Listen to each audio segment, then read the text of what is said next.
surprising announcement from the Denver Broncos as we learn Annabel Bowlen also has Alzheimer's disease. I'm Britt Marino. Thank you for joining us this afternoon.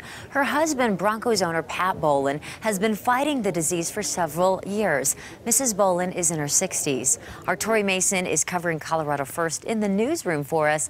Tori, I think all of us were really stunned by this announcement this morning.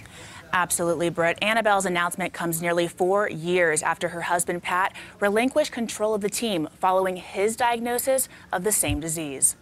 Annabelle says she wanted to make her diagnosis public right away to raise awareness for those battling Alzheimer's and their loved ones.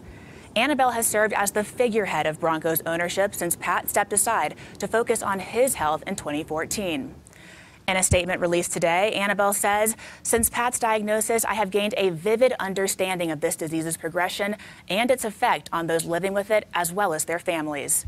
My family and I have been and will remain dedicated supporters of Alzheimer's awareness, treatment, and research."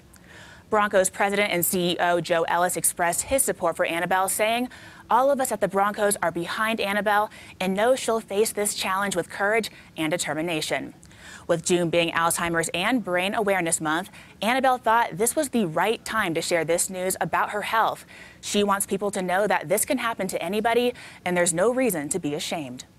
The day that Pat Bowlen announced his Alzheimer's disease, we got a call on our helpline from a man who'd been diagnosed with Alzheimer's but hadn't told any of his family.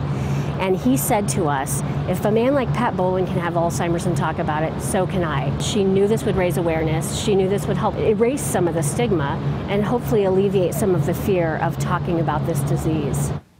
Now, there are a lot of resources and professional help offered through the Colorado Alzheimer's Association for families who are going through this as well. As for Annabelle, she says her diagnosis will have no impact on the Broncos ownership nor on the day-to-day operations of the team. We're live in the newsroom. Tori Mason covering Colorado First. Thank you, Tori. We do